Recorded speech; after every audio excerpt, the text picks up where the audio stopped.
All right. Hello, health heads. Welcome and thank you for checking into this dose of the Healthcare Uprising. I'm your producer in the back, Jeremy Carr, here with your host in the front row, Heather Pierce. So why don't you tell them what's on the agenda for today, Heather? So we're bringing back a previous interviewee, Anya Askew, who's a friend, and I guess we can say a friend of the pod officially. A friend of the podcast. Yeah. One of my favorite phrases that I get to use now. It is. Makes me feel important. I don't know about you. It anthropomorphizes our podcast It does. into its own essence. Exactly. So Anya's come back, this time in a different capacity to have a very different conversation. We had her on talking about her role as a doula. And what episode was that? Episode 18. Episode 18. That was May 13th. That one came out. Okay. I cheated on the date. I had that written down. So she's coming back actually as part of our Human Stories series. Anya's very brave and vulnerable and honest and transparent about her personal situation dealing with domestic abuse in her now former marriage and the impacts of that, and actually what it still has today, sharing a child with her ex, who was not very nice. And so she's gonna talk about her story and how that's kind of going along today. She's been going through it for a couple of years. And given the sensitive nature of this, I just want to be sure that people have a warning who might be listening to today's show, because it does share personal stories and experiences around domestic abuse, which may be triggering or upsetting for some of our listeners. And so just want to put that out there before you dive in. But yeah, it's about as personal a conversation as we've ever had on this podcast with one of our guests. So yeah, but it's a common thing. There's a lot of impacts of that, both mental and physical health, and so we felt that it was really important to. And we'll be putting some resources in the show notes as well, as far as some hotlines you can call if you find yourself in similar situations, things like that. Mm-hmm.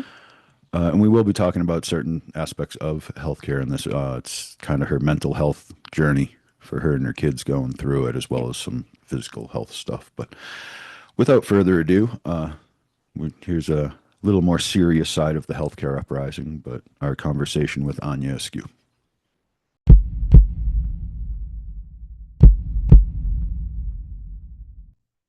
Hi, and welcome to Healthcare Uprising podcast. Today we have Anya Askew in the studio. If you watch the show, you might recognize her. She was episode 18 as part of our doula series. Anya's a doula here and a friend of mine. So welcome back to the show. Thank you. We're excited to have you. Yeah. And in person this time. And IRL. We got our studio figured out. Yeah, I think I finally got it, at least, temporarily locked down. Yeah. So this week's episode, a little bit different than what we've done before. So, and I'm going to actually start off reading some stats because I think this is important to really kind of explain what we're trying to do here today. I'm gonna literally read these. They're on my phone. An average of 24 people per minute are victims of rape, physical violence, or stalking by an intimate partner in the United States. And actually, domestic violence is also called intimate partner violence. Okay. That's just in the United States? Yeah. More than 12 million women and men over the course of a single year. Nearly 3 in 10 women and 1 in 10 men in the U.S. have experienced rape, physical violence, and or stalking by a partner and reported it having a related impact on their functioning. Jeez. Yeah, and there, it goes on. There's a lot more here. I think one more. Intimate partner violence alone affects more than 12 million people every year. And so the purpose of me sharing this is because I think it's important for us to understand the numbers, because the number tells us we have a crisis. Absolutely. We do have a crisis. We have a crisis in this country of domestic and emotional and mental abuse. Absolutely. And that is a healthcare problem because it affects the physical, it affects the mental, it affects the emotional. We talk about like therapy and mental health on the show, and it's always Like Gabby, I think about even having that Yeah. Gabby that we just had on, that's PTSD, triggered anxiety. Okay, well, why do we get these diagnoses? Because something happens to us, right? We get exposed to something and Trauma. trauma, and we're going to share Anya's story of her personal experience with domestic abuse and kind of what that means in the vein of mental health, and how do we support women and men, and or not, quite honestly, I think. And what we can do better to Yep. make a change. And Exactly. So Anya, we're happy to have you here to be able to use this platform to give women a voice, which they don't often have, and why they don't leave these terrible relationships, right? I mean, you're talking just absolutely. before. Yeah, I just said that, there's a reason women stay. And the happy pictures that people post and they have on their walls, they can be very misleading. And people on the outside, it looks like everything's great. And so sometimes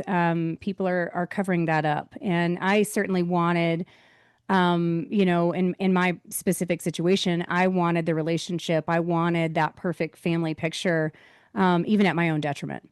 And so I was purposely trying to cover it up. And even those that kind of had a sneak peek and were asking questions, I was making excuses. I was covering to try to portray that perfect family, do the quotes on that one. And because I wanted it so badly. And so there's all kinds of reasons why women stay, and whether it's, financial, mental, I mean, so many reasons. And, most of my life I grew up a very confident woman, a very strong woman. And then I found myself in my 30s in the situation that I so arrogantly would say things like, why didn't she just leave? I would never put up with that. That's just terrible. I don't understand it. And then here I was, I was that person, and being on the other side of it. And to say the very least, it's humbling. I've learned a lot of things. And, even bringing back the birth doula aspect of it, I've even seen signs as a birth doula of relationships, where I'm kind of making notes, and it's hard not to project and in that. You But see some signs. yeah. And so I think, one of the biggest things that I've learned is to be open to that. So if there is a woman, whether it is a client as a birth doula, or a friend, or a family member, or whoever it is, if they come to you and they finally get the courage to open up even just a little bit and tell you something, you got to sit there with them in that uncomfortable conversation and sort of in the ugliness. And you've got to be able to sit there and hear them, because it takes a massive amount of courage for survivors to speak up. Yeah, and hopefully be able to do something about it once you know. Yeah, and that's, Hopefully. something I think we're going to get into a little more is you think that when you come forward that you're met with all of these wonderful options. And I know I personally thought I just showed up. I had the documentation, I had the pictures, the recordings, the witnesses, I had everything that I needed. And so I would just show up in court and tell the truth, and that I would be protected. And I was very, very wrong. And this is why women don't this leave. is, yes. And especially when they hear stories like yours, where it's like, that's my option, right? Like we should be standing there with everybody waiting, right? With all of the things to support you and your children at that point. And that was not. But it's very uncomfortable. And so there's a lot of people that can't hang with, how uncomfortable it is. And a lot of people don't want to hear it. It makes them, kind of question their own reality and their own marriage or their own situation, or I don't know, it might trigger them in their own way. Everybody's got their own thing going on. So, but for whatever the reasons are, not everybody can handle that reality, truth bomb that you're dropping on them. And so it does take a massive amount of courage to speak up. And really it's humiliating. It really is humiliating, because what person wants to speak up and talk about all these things? I mean, again, going back to my personal situation, I just wanted everything to be fine. And I was trying to go, it's fine, everything's fine, it's great, it's going to be great. I'm just going to, my way through life and smile. And that just wasn't, that's not what happened. That wasn't my reality. And it honestly procrastinated, the inevitable. I mean, it was coming no matter what. And I was ignoring the signs and the things. And and it really just snowballed into this catastrophe, and yeah, coming back around to the effect that it has on your mental health. But when you're at a certain point where maybe you can say, okay, this is not healthy, I'm ready to leave. Again, you're not met with any amount of help or a Did lot you of even know where to go at that point? Like, did you know where to start? Was there anything? no idea. Uh, No idea. And again, wanting so desperately for this false reality, I didn't even know where to begin. And so I was kind of forced for my first step to be, not only acceptance, but showing up in court and presenting all of the evidence that I had. And so I thought, okay, that was my first step. And some people choose to tell a family member or a friend and come out that way. But this, in my particular situation, just, snowballed until this, big. and here you are in court and And so all I of this thought, evidence. exactly. And then I was met with a judge that favored dads. He had his own nasty divorce and would essentially bury women in the family court system. And so it didn't matter how much documentation or the witnesses and everything that I had to prove what I was saying. He just didn't like women, and I didn't have legal representation. And so from that, I was absolutely buried. And then it was almost impossible to get my head above water, get my bearings about me. And then the other part of this is if you speak up in the legal system, you better have a massive amount of money because it matters who has the most money to throw at this. It's not about is protection. Completely asinine when you think about it, right? Because usually the ones with the money are the ones that are not, let's say, the good guy in the story, right? Absolutely. And there you are with your family and your children, and you have nothing. Yep. And they give you zero support, and they're like, "Good luck." Yep. I won't name names, but that's why you always hear about these rich guys, the billionaire class, suing each other and everybody else all the time because they know they have the money to do it. Right. They have more money than you, so they can sue you to the end of the earth. Yeah. And speaking for the family court system, it matters who your attorney is because I mean they're playing golf together, they know each other, whatever. That is your representation. So whoever you hire is your front that presents you, in court. And so if you've never done this before, one thing to know about the family court system is that if you call around and request a consultation with a lot of the good attorneys in town, then the opposing counsel cannot use them. I've heard this. So when it came time for me to retain an attorney in town, I'm calling everyone and they're telling me, oh, you're a conflict of interest. I mean, that is like a chess, move. And I'm just blindsided and in shocked and just shocked, trying to understand like what is going on. And this was very maliciously, meticulously, deviously planned out. And, the victim is left on the other side of this going, what is going on? Yeah, you're spinning, you're drowning, you're And upside trying down. to find the money and trying to get the resources. And in my situation, I called Northland Family Help Center. Which is when I think about that, that's a nonprofit, right? That exists to help women fleeing domestic violence. That could be a great resource. When your abuser is friends with the boyfriend of someone at Northland Family Help Center, then you are denied resources at Northland Family Help Center. And how that's even legal. I mean, Nobody said it was. So, I mean, This is true. I can give you instance after instance in my particular story that deeply it just upsets is me. mind blowing. Yeah. And again, I kept going, it's going to be fine. I'm just going to, close this chapter of my life. I'm going to figure out what I'm supposed to learn from it and move on and heal from it. And at the same time, when an abusive person loses control physically of their victim, then they turn on their victim through the legal system and they use false police reports, false DCS reports. They use anything they possibly can. They'll spew absolute insane lies to the judge. And oftentimes judges will just take all of that information without any evidence or documentation of those false accusations. And the victim is further abused in the legal system. And it's a term called post-separation abuse. And it's something that I have been going through for 2.5 years.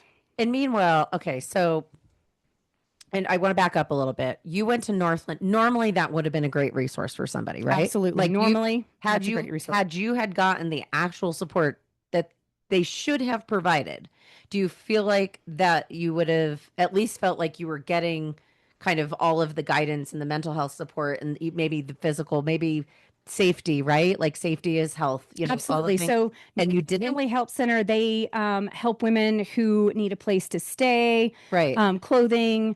Is it Sharon's Manor who is tied with I Norfolk? believe so. Yes. Right. Like I've been in there because of my Flagstaff leadership program. Yep. We've been there. Okay. But they can help get the victims the support that they need to get back on their feet and kind of go through that hard And time. protect them. Well, and even some degree. further than that, they offer legal counsel. Oh, they do. Oh, yes, they do. Oh, I didn't know that. And they offer mental health, therapy, counseling, All and all the things free. you would need. for free.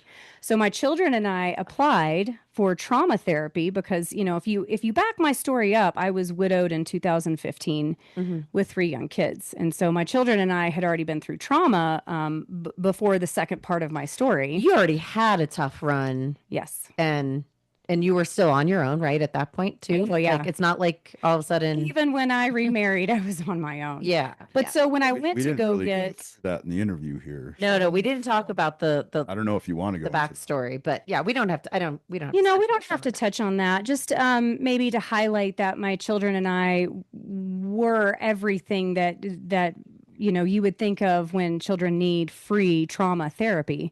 And You we did checked the apply at Northland Family Help Center. And we had everything set up, and we got a phone call from Northland that we were going to be denied. What was the reason? What did they tell you? Conflict of interest. because Conflict of There's interest? someone that works at Northland Family Help Center, and that person's boyfriend is friends with the They abuser. literally turned you Somebody's guys away. boyfriend's friend This- is not a conflict of interest. That I was told we could not get legal counsel. We were denied trauma therapy for me and my children. They could not help us. It really blows my mind that somebody who would go into working for a charity like that for a living would have the lack of empathy to cut someone off from what they do because her boyfriend's friend is a dick. Well, and you know what?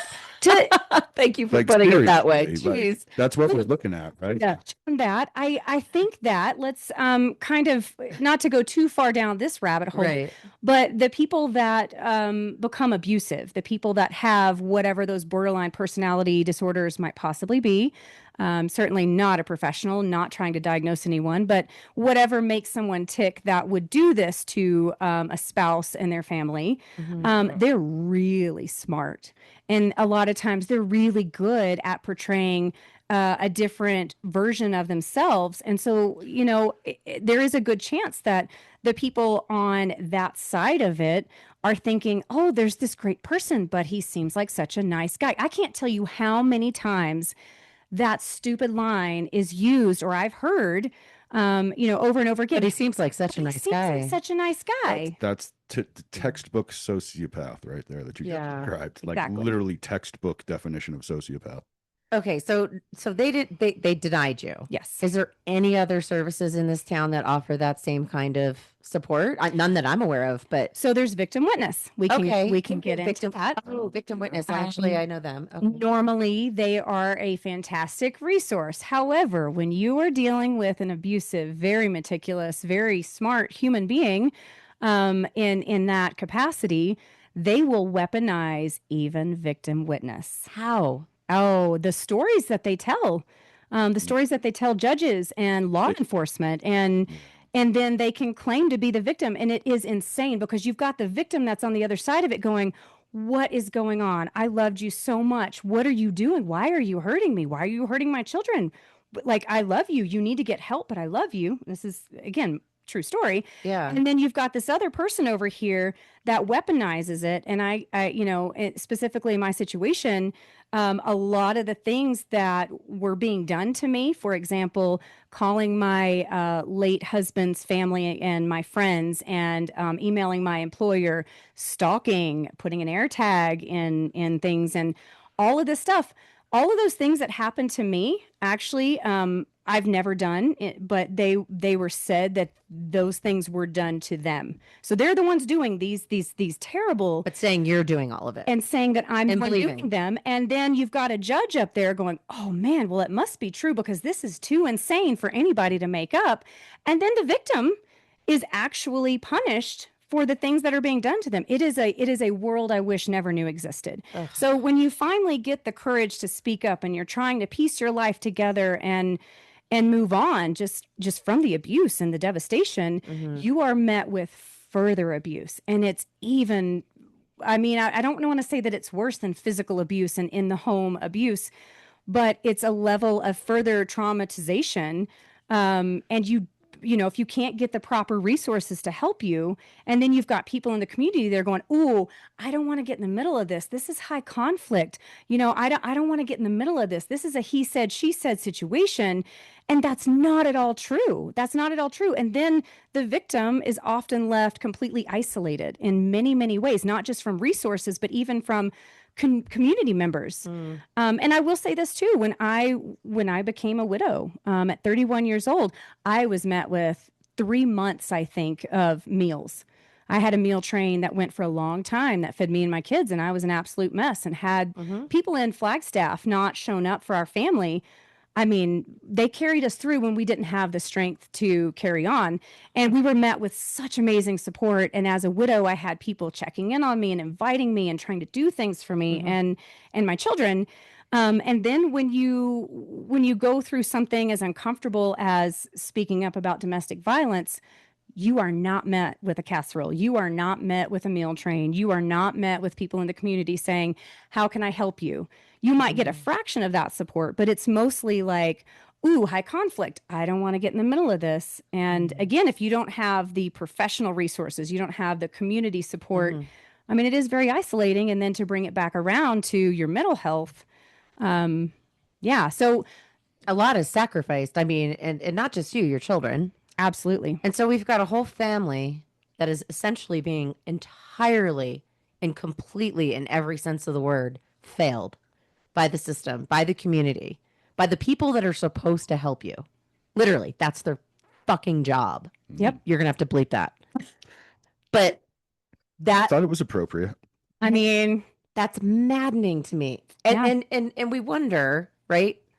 When, this is a healthcare podcast after all, but we wonder why our general American health is in such shambles, really, when you think about it in the grand scheme of things. Yep. And I know there's a lot of things that are going on, right? And some of that is like addictions and things like that. Well, my God, you're in a situation like this and you get zero support, the likelihood of people probably falling into like alcoholism or drug addiction or something like that. Like, can we just show up for people? Like, Absolutely. it's just Well, so crazy. I ended up, me and all of my children are seeing a therapist. And we will likely see a therapist for the rest of our lives. I'm sure So, you will. I have a personal therapist. My kids, my oldest has her own. My middle two kids see someone, and they see, this one together and separately. And then I have my youngest in a play therapist. And I actually had to fight tooth and nail with an attorney to get him in play therapy. Because dad has to agree to it. Yeah. Exactly. I know someone whose You have father will not let their child do therapy. Do therapy. And you know Yeah. why? Because if a child is in therapy, when they get to an age where they can talk about what they're experiencing at home, and they can start dropping truth bombs to a therapist, that's not good for a person who is trying to cover up their tracks. Because they're going to probably call him out. So, because you had 3 kids from the first marriage, Yes. and then you had another kid with the bad second marriage. yes. And so my kids were 2, 4, and 8 when I was widowed. And they were, let's see, 5, 7, and 10.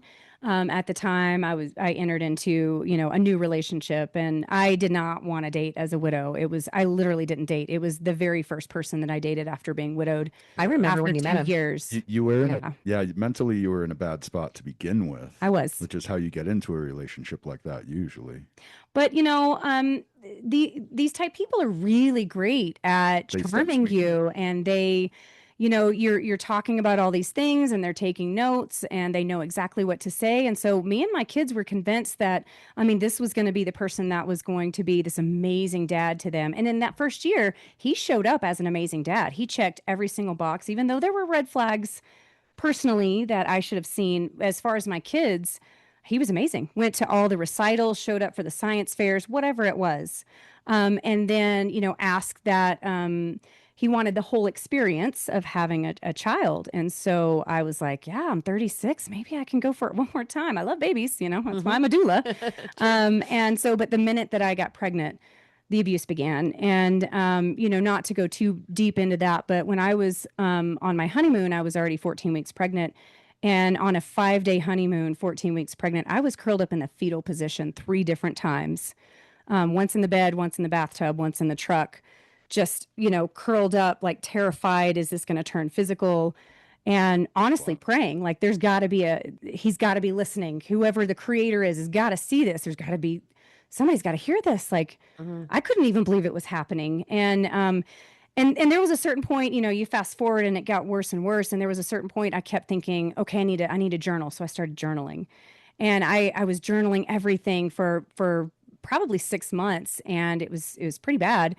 And then the things you do in your head, it doesn't make sense when you're out of it and you have a different perspective. But I was going, maybe I'm manifesting it. Maybe I'm willing this to happen. And I need to just throw this journal away. And I just need to love harder and love more. And I mean, all the stupid things I told myself. And it got worse and worse and worse. And to the point that it became abuse towards my children, abuse in front of my children. So what was behind closed doors Was now became very, very loud out in the open, and even in front of my friends and family. And so there were things that, at the end, I had people going, what's going on? I'm like, no, it's great. It's great. No, no, no, it's fine. No, it's fine. I mean, we're all grumpy.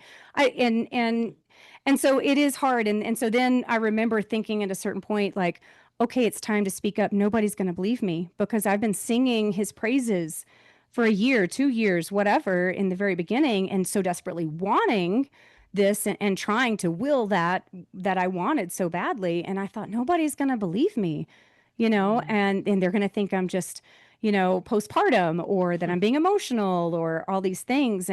But all the things that women get labeled as. Yeah. so when you do finally reach out to mental health too, this is one thing I will tell you too. When you reach out to mental health professionals and you're like, here, I have all of this documentation of years of what I've been going through. And this is more specific to someone who is a therapist for the child in between, in this situation.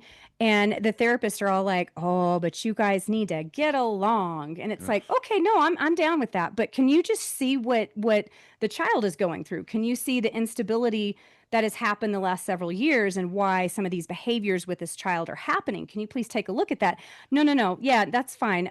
But you guys need to co-parent. And it's like, I mean, make it make sense. It doesn't make sense. And so It's very invalidating too. very invalidating. Yes. Have to fight endlessly for years to change anything. And this is why women don't leave, Exactly. which is messed up. But I will say, to give a little ray of where hope. are you going to go? Yeah.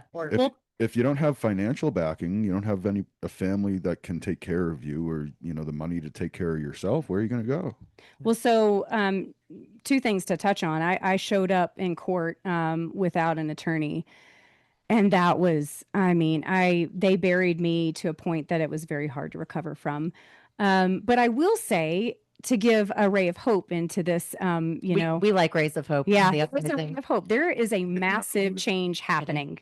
Yeah. Tell us about it. So, not to get political on either side of it, but there is a senator right now that has opened these hearings. There were 5 hearings, and they've already gone through 3 of the 5 hearings and open to the public.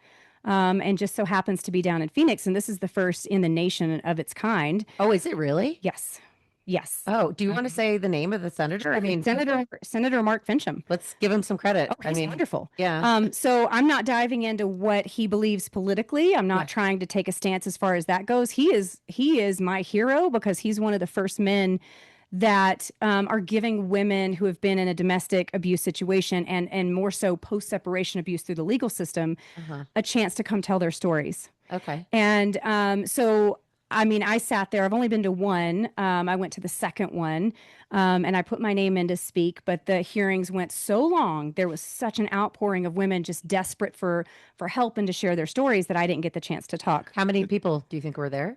Oh man, I don't hundreds. I mean, there were hundreds. Yes. And this is just for like court experiences. So this is isn't anything else. This is just the legal just for legal process. Yes. And how all of these women had an underlying theme, even though their stories were, vastly different in certain aspects and specifics, but it was all that they showed up to court. They had documentation of abuse, whether it was like they tried to go through DCS, they tried to go through, to get help through law enforcement, family court system, legal system, whatever their avenue was. And they were met with invalidation, completely just disregarding any documentation that they had.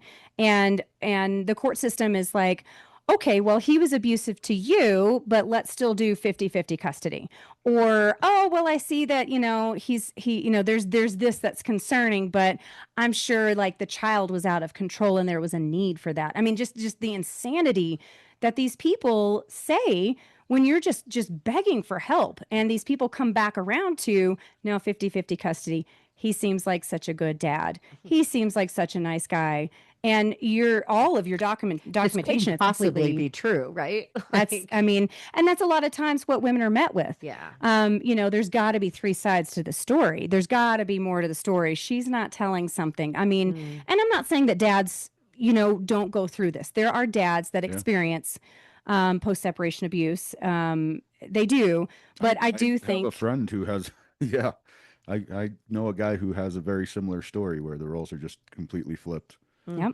So it does happen, but I do think that it's more of a systematic problem with women, where women are just completely discredited. Well, women should just stay quiet, right? Exactly. They want you to shut up and smile pretty. Yep. That's, over and over again. And I was silenced over and over and over again, told not to speak about it. I needed to co-parent, all of these things. And I'm going, okay, but there are multiple DCS reports, and I didn't make one DCS report. The therapist, the teacher, friends, different people are making DCS reports, not me. That's a pattern. That's a pattern. Okay. There's a lot. There's a lot here. And so again, the ray of hope is that Senator Mark Fincham, regardless of anybody's political side that they're on, this man is opening up the floor. He's doing these Senate hearings to reform the family court system. He is saying there is a massive problem nationwide. Clearly. And we've got to do something because judges are not educated on coercive control, post-separation abuse. They're not educated on different personality disorders, abusive men, and how when they can't control their victims anymore physically, they do so through the system. And so all these things, the judges need to be educated. The attorneys need to have some form of incentive because, again, like we've already touched on, if you've got a massive amount of money to throw at this and you've got so-called the best attorney in town, the best attorney in town will do whatever you say. They don't care if they're fighting for the good guy or the bad guy. Yes. You gave them enough money and they're going to win because that's their reputation in town. And if you show up without an attorney, I mean, you're screwed. Yeah. So, And I will say the political part out loud that it's kind of surprising that Senator Fincham is a Republican who is actually working to better women's rights. Absolutely. Because you don't see Republicans doing that much these days. Oh man, he is amazing. He is an absolute hero. He's so respectful. And during these hearings, again, I didn't get the chance to speak, but he would stop and say, I need to know who that judge is. I need to know who the custody evaluator is, he would ask questions. He wanted to know names. So this man is really trying to shake up the system and he's trying to do what he can. Like he genuinely cares. And I got to at least shake his hand and speak with him after the hearing and just thank him profusely for what he's doing, because he's the first. He is leading this Yeah, change. and if it's put forward by a Republican in the Arizona State Congress, Yeah. it has a much better chance of passing than if it's put forward by a Democrat, because Absolutely. that's just our dynamic in this state now. Absolutely. So Okay, we'll it's take it. actually very reassuring We'll that take that's it. coming from a Republican. Yeah. Yeah. So, okay, so that's happening, which is amazing, right? So, and this is just kind of getting off the ground. It sounds like it's pretty Yes, recent. they just had their third of 5 hearings. And I won't go into details of it, but I was unable to speak at the third hearing because, again, I went to the second one and it was too much, but they were going to save my name to speak at the third hearing, and I wasn't able to go. And my daughter went and spoke. Ari? Ari how, spoke. how old is she now? 17. I Wow. didn't know that she No went. kidding. She did. She went and she took my name and Good she for told her. them, "Hey, my mom can't be here."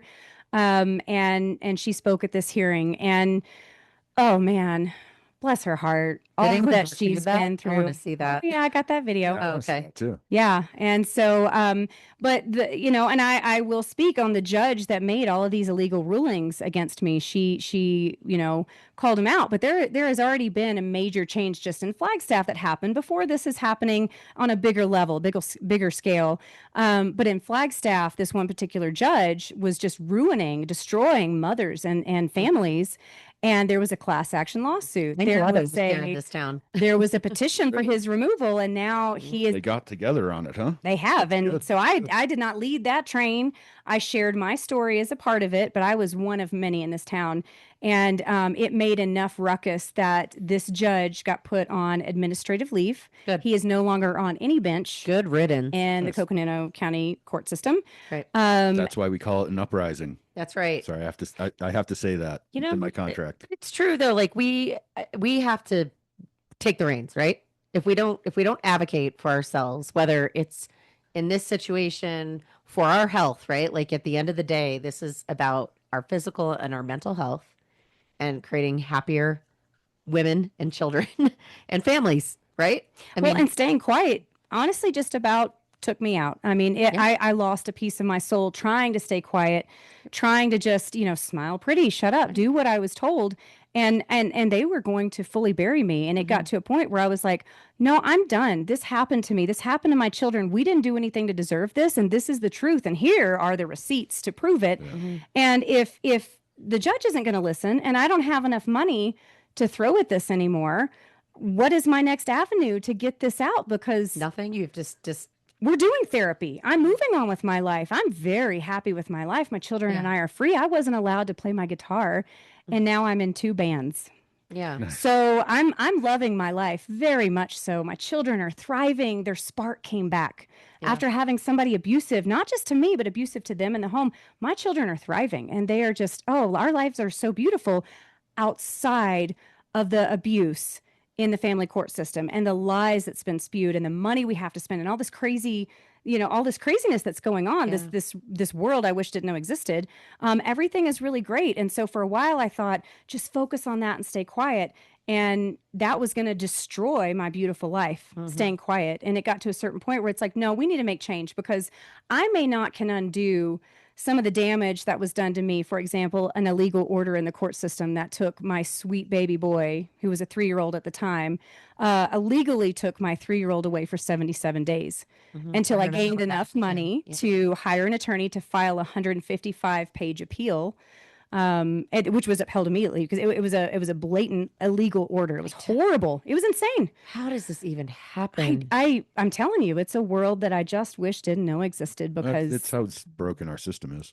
But so with all of that said and done, all of these things that are happening, there is also this motivation to make the change happen and say, okay, not only do I want this change for me and my child, because he's 5, I'm in this system for a while. And so, yes, I want this change for me, but I want this change for the mom that's right behind me, that's trying to get the courage to leave, that's trying to get the courage to say, no, you will not leave a bruise on me anymore. No, you will not speak to me that way. You will not do that to my children. And the next generation of daughters and women that are going to have to go through this. Let's make a change so that this doesn't happen again. And it's crazy that this is 2025. Yeah. How do we not have solutions in place Yeah. to support women and to be that soft landing place for them that will wrap And them up in all of the things that they need, yeah. because just imagine if you had stayed.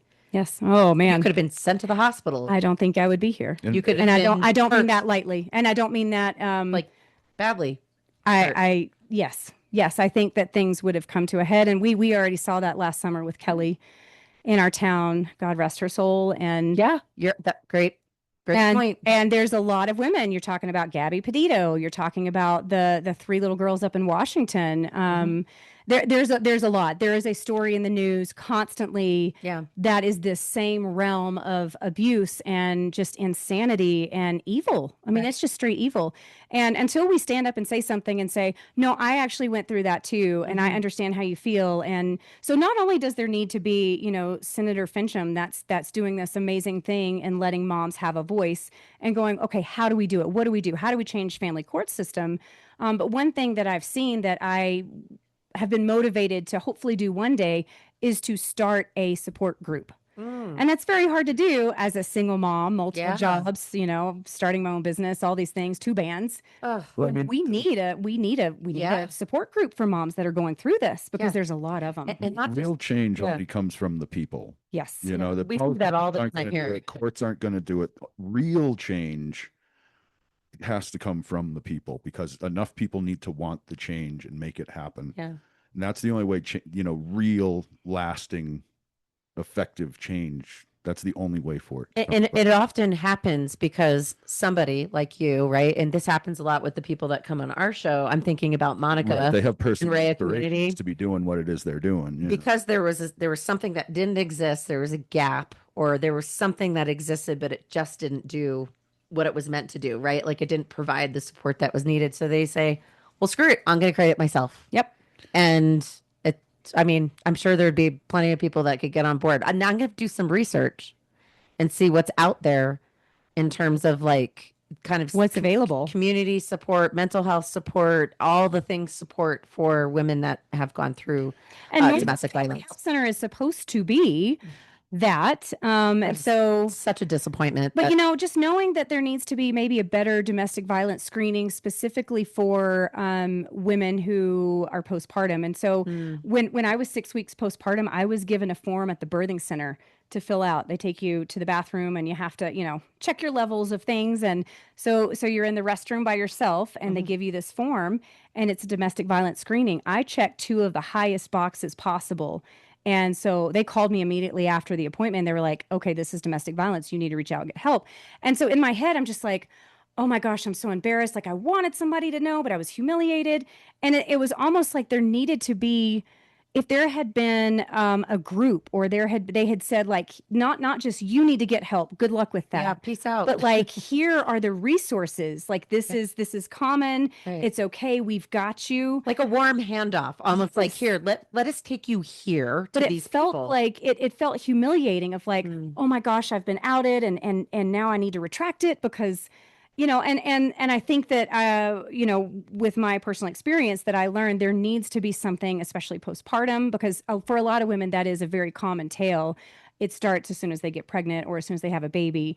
So there needs to be that outlet. There also needs to be, even for moms that are not in a domestic violence relationship per se, there is such a systematic problem with just postpartum mental health. And so I think that having better resources for mental health and like to the be able to baby, have like the baby blues. the baby blues. That's And right. so, in my situation, I'm questioning like, okay, is he postpartum? Wait, I mean, am I just postpartum or is this my situation? Wait, I had 3 babies and I never felt like this. I had a very supportive partner. This is terrible. So no, this is definitely not postpartum. But I didn't know what to do. Yeah. And so I think a lot of times when women are stuck in that situation, what do you do? And so creating that outlet for them to be able to speak up and get the help they need. Yeah. To that point, I would like to ask because we now know your situation where you started, and you're saying now you're in a far better place. Your kids are in a far better place. Emotionally, mentally. Yes, that's right. In a inside way, Yeah, not that's still necessarily in an outside way. with mental health wise, because really Yes. we're here to Yes. I mean, the healthcare aspect of this is the mental health aspect, Right. and your mental health is far better than it was when you first got away from the situation. Yes. Can you tell us about that process? Like, what is it? I mean, you said you guys are all in therapy, you and your kids are in therapy and things like that, but Yes. what else? Like, what was your real process to work your way? Like, we've talked about the courts and the legal stuff and the political, on an actual personal, just mental health, making myself better aspect of it. What was your process in that to get you and your kids to where you like feel like you're real people again? Thriving. Yeah. I think you even said. Well, there were things that I did. I focused on a community. We have a wonderful community that was really supportive. And I still stayed quiet for a while. But I worked on running. I started playing music again. Just focused on all these things that we loved about life and the beauty of life. And I really wasn't allowed to have a social life. I wasn't allowed to have friends. I wasn't allowed. And so I focused on that and cultivated these beautiful friendships that I was forced to neglect for. Well, I even feel like you and I 5 kind years. of reconnected I in the know. last, but like We were you're great until I was trapped. there was at least like 3 years that we barely spoke, and you That were was why. in the middle of all. I wasn't allowed to have friendships. I wasn't allowed to play my guitar. I wasn't allowed to do a lot of these things. So I focused on those. We did get therapy, and specifically trauma therapy. I have a great therapist, and I went to her 3 years ago. I started going to this particular one, and she's the one who taught me all the terminologies. And she said, while I'm not going to diagnose the other side of it, I can tell you right now that all these boxes are checked for this type personality disorder. This is, this is post-separation abuse. This is coercive control. This is, and all these terminologies, and started getting me to see things from a different perspective. So having a therapist that is trained in trauma is essential. And honestly, one of the biggest things that has healed my soul is speaking up. Kind of the truth will set you free. Now, it's also gotten me in trouble. It's also, I've lost friends because it makes them uncomfortable. But simultaneously, speaking up and saying, I've got nothing to hide. This is what happened to me. This is what's happening to me. I need help. And this is what we went through. And I'm not ashamed of it because, we loved this person. Like, me and my kids adored this person. And they're just, they truly have no soul. And so being able to speak up about those things and just be honest and just say, I'm not going to carry this burden alone anymore. I need help. I need your support. And those that truly have empathy, kind hearts, the ones that are meant to be in your life, they stay and they help carry you when you're not strong enough. And so I think, all of these things of like focusing on physical health and mental health and community and doing the things you love about life, those are all great. But really and truly, me getting to a point, and I can't tell you the people that have sent me messages like, ooh, da da da, and they have this opinion, and I'm like, well, with all due respect, I'm not going to stay quiet anymore. I did that for a long time, couple of years, and that didn't get me anywhere. And I'm to the point where this is my story, and if you don't like it, then move along. Yeah. Yeah, and I'm hearing a very common theme with abusive relationships too, that you got to the victim often blames themselves. Oh yeah. You kept trying to come up with reasons why it was your fault. Absolutely. Until you finally hit the point one day where you said, "This is not my fault." No. And that might be the biggest step towards actually getting out and healing from a relationship like that is not accepting false blame for your situation. You have to love yourself. You have to stop begging somebody to love you that does not love you. And say, okay, well, I love myself. I love my kids. I love my life. And my life is so beautiful. It's worth preserving that and fighting for that. You're not going to take that from me. And so that was a point that I got to of like, no, I really love music. It's in my soul. I love live music. I know you guys share that love. Oh yeah. And now I love playing music. I mean, these amazing musicians I get to play music with and jam with. I mean, it's a whole other. It has healed my soul. So doing things that you love and saying, no, that's worth fighting for, whatever it takes, to make sure that I'm doing more of that in life and that acceptance and loving yourself. I mean, all of it. It's all of it, all of those things. There you go. That's beautiful. Yeah. I love that you've been able to have that perspective, even after everything that you have been through. Yeah, we didn't even skim the surface. Yeah, right? Yeah. What would you say? Because I feel like we're at like a really nice point to start kind of wrapping things up. Um, what would somebody who's listening to this that maybe is in your now former situation, right? Mhm. In an active abusive relationship, or maybe even somebody who's post, right? Like in the same situation as yours, but maybe doesn't feel like they have a voice. Like what would be your advice? What would you tell them to do? Just find someone. You can find a couple of someone's, but you got to find a therapist. And Mm-hmm. again, trauma therapist, somebody that's aware of, terms like narcissistic abuse and these things. And so that they can recognize some of the things you're saying and point it out to you. Because again, I was trying to look at it from a very different perspective. And Mm-hmm. you need a therapist that's not just going to, tell you what you want to hear, but somebody that's really going to dive deep, and being able to just start with speaking up and saying, "Hey, this is going on," and whether it's just a rocky marriage or it's something worse like Bigger. abuse.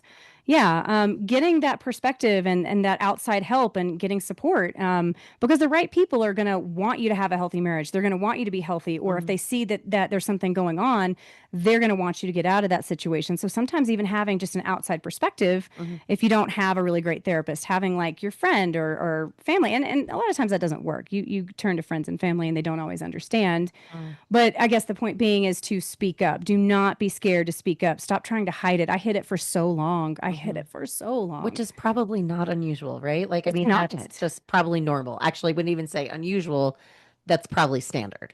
Yep. And that's why I think too it's critical to get some type of a support group, because Mhm. maybe these moms that are like there's something going on. This isn't normal. I need to find other people who understand, because I mean, going back to when I was widowed, a lot of the days that were really hard for me, I read other widow stories and I'm like, okay, it's not just me. There's not somebody out there that's out to get me. This is not bad karma. Mhm. Sometimes good shit happens or bad shit happens to good people. Right. And so finding others that are in your situation that can support you, somebody a little ahead of you that can like hold your hand and say, Mhm. I've got you. It's okay. There's a light at the end of this tunnel. You're not alone. And so, just finding a way to speak up. And if you speak up and you're not being met with the support, keep trying. I mean, whether it's a church, whether it's a support group, whether it's a therapist, whatever you got to do to find somebody that's like, okay, I'm going to sit here with you in the darkness or in this uncomfortableness, and we're going to get through this together, because there's enough people out there that are willing to do it, especially us moms that have been through it. I actually can't even tell you how many people have reached out to me privately and said that they've shared their stories with me. They've asked for their advice, and I've said, okay, here's some social media sites that will help you. Here's some books that will help you, Mhm. and just try to point them in the right direction. And you just got to have that support, whatever it looks like, so that you don't feel alone, and you start to get the strength to be like, okay, I'm going to start speaking out. I'm going to start sharing my story. Yep. It's crucial. Start somewhere. Yeah, there you And go. I was just pulling up my phone because I think it would be a really good time for us to share the contact number for, where is it? This is the domestic violence hotline. Oh, yeah. Of course, I can't find the number. I'm on the web page, but I can't find the number. We'll put it in the Put it in the closed. show notes. Yeah, we'll Oh, put it. oh, we'll put it in the closing segment. Yeah, well, Yeah, because that's a place to start. that is a place to start. Yeah. Or, find your equivalent of a Northland, but actually that shows up, Yes. hopefully. Absolutely. Yeah. But there is always that, right? There's we'll we'll get that number. But thank you for sharing all Of this. course, the phone now goes off. Sorry. Yeah, I know my phone's like dinging. Yeah, we're just keeping things real over here. Yeah. Anyway, Jeremy, did you have anything else you wanted to ask her before we close it up? That was a lot to absorb. It's a lot to take in. I know. Yeah. It is. And it seems unbelievable, but yet this is my story, and Yeah. it's unfiltered, unedited, and Keep telling it. undeserving. Yeah, absolutely. And Yeah. and then you really prove your own point by coming in here and doing this for us. You're on camera, you're on microphone, you're using your real name. You're real. You are a real person with a real situation. And good things are going to come from this. Yeah, because I think so. the more you put it out there for other people who are going through that, the more they see that there is a way out. There Yeah. is. Yeah. And it might get, there's always brighter days ahead. May not feel that way. But yeah, Yeah, there's not that something it's that's going to come from this. not that it's ever easy, but there is a way out. Yeah. Yeah. Yeah. So Yeah. anyone listening, Yep. There is a light at the end of the tunnel. You just have to advocate for yourself and find help There and you go. listen to Anya. And find the resources and the people that Yeah. can help guide you through it. And I mean, just putting it out there in the universe to start the sort of support group you're talking about for Yes. people who are, That's in really the good. process of escaping these abusive Amazing relationships. idea. If there's even just the smallest of communities that they know they can go to, it can Mhm. help so much. I even thought about hosting at my house, and Yeah, there you go. I want to do it just between baseball and jobs and all the things. I haven't But yet, but it is on my list. It is one that I want to check off, and because again, I'm going to make something, if not many, good things come from this evil. Essentially, good sure. things are going to come from it. So I like your I th- positive outlook there. That's I good. I see Like optimism. I see the potential for a podcast there. Is what I see. yeah, Oh, I know a We guy. we can talk about that later. I know a guy who does audio production. His name is Jeremy. Happens This to is be my how co-host. things start. Yeah, I know. But seriously though, it's your optimism. I love ending on that. As icky and you know challenging and difficult as this is, but appreciate your courage thank you, and your authenticity and thank you. coming on and sharing and being so honest because I really do feel like if someone is listening to this and you have a feeling that somebody is in a situation with domestic violence, send them this show and tell them that there's hope out there. And if it's you, go get yourself some hope and some help, right? That's right. Start with a good therapist. Yeah. Start to speak up. Find your Yeah. resources, whoever they are, and your support group. Yeah. Yeah. This You're is not alone. So, this is a big problem and we need to take better care of our people. yep. Like end of story for And a me. big, Yeah. big thanks to Senator Mark Fincham. Like, thank you so much for giving women, the opportunity to speak out. I really do want to say that That's because huge. I mean, he's on the forefront of this movement and Yeah. no one else is doing it. That's So, incredible. Yeah. We'll That's- definitely You gotta give them their credit when they do good things. Those politicians. that's what I'm saying. I'm like, wow, Maybe it'll actually inspire them to do other good things. Yeah. great. Let's keep this going. Yeah. keep doing Yeah. good things. Yep. Anyway, well, Doing good things. keep That's doing a good good things. end on there it for is. sure. Keep doing good things. Keep doing Okay. good things. All right. There it is. And cut.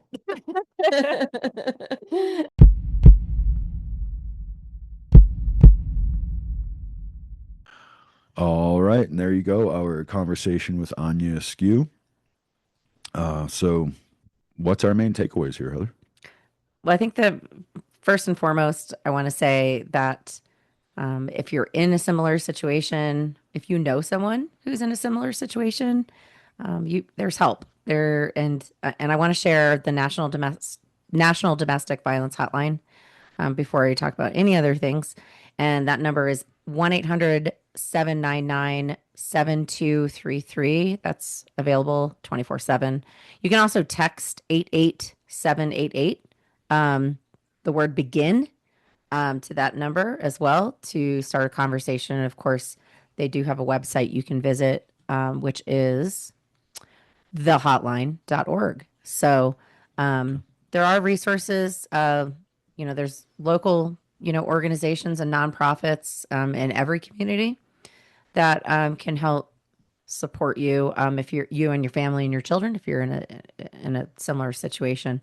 So anyway, with that, just know that there's help out there. And I think the biggest thing is, and Anya talked about this, is that, and I think we know this just from like the news, right? Like what we hear out in the media. Women don't get help. They don't leave. They don't, they get gaslit. They get ignored. I mean, the fact that Anya is going to, this whole group that senator is establishing, Oh yeah, yeah. like the number of women that are showing up that have been through this is alarming. And it is a crisis. It is a health crisis because domestic abuse and intimate partner violence it's a mental and a physical health issue. And Societal health too. Like it's yeah, exactly. yeah, And the a fact social disease almost. yeah, exactly. So it's upsetting that women don't leave more. They feel like they don't have the help. They are not believed. so much of the time. Anya's story is a very, you know, Yeah, and the very whole much in trap that. aspect, they get you in a trap, and they put you in a position where these abusers put you in a position where you really feel like you have nowhere else to go. Yeah, it's all part of it, right? How That's do you leave when you truly believe you have nowhere else to go? There's nowhere to go. yeah. So There are places to go. You got to know there's always somewhere else to go. yeah, and tell somebody, right? Like get help. Yeah. Let let somebody help you. So Or be the place to go for somebody. yeah, There you exactly. go. Yeah, it's very unfortunate what she's going through. Her and her family have been really put through the ringer. Um, and yeah, so I just there's really nothing much more to say. I mean, Yeah. we all know how felt bad it is. Yeah, I mean, I feel like like some form of domestic abuse, some story around intimate partner violence. I mean, go to Netflix, go into your documentary, or maybe it's just because I watch so many like you know things on Netflix, so the algorithm feeds me things. But like, there's a billion documentaries out there around like horrible stories that ended very, very badly for women, and they are almost so often tied to this type of thing. Yeah. So it's so prevalent, and And it's one of those things nobody wants to look at, nobody wants to talk about, but it's one of those things we have to face yeah, as a society, and we have to do something about this yeah, because it is a scourge. And hmm the more we ignore it, the worse it gets. yeah, exactly. So anyway, I don't really have anything else to add. So I just, it's a little bit more of a somber conversation, very serious, but it's a big, big, big problem. And I think everybody should be invested into fixing it. And we'll put the references, the numbers, and websites you mentioned into the show notes as well. So it's all right there in print for you if you need them. Yep. Great. But yeah, okay. I guess with that, if you want to stay up to date with the Healthcare Uprising as we move forward, make sure to hit the likes and subscribes and shares and things like that. The auto download on the audio platforms is the best way to keep along with us. We are on video on YouTube if you want to see what we look like behind these voices. Patreon also has video. You can join for as little as $1 a month if you want to financially support the Uprising. That's patreon.com/healthcare uprising. I have a hard time getting out of the sad ones. Yeah. I'm usually trying to drop a joke in right here, and I just feel so inappropriate thinking that right now. So why don't you finish us out here, Heather? I will. You can find us on a number of social media platforms, including LinkedIn, Facebook, Instagram, and Blue Sky. We're always posting out there when our episodes drop, and we're also always looking for folks to come on the show. So if you are a CEO, founder, somebody that represents a healthcare startup, or you have a human story like the one we heard today, give us a shout at healthcareuprising@gmail.com. We'd love to get in touch and get you on the show. So I think that's it for the day. So with that, keep looking for the good in the world, because sometimes it's where you least expect it.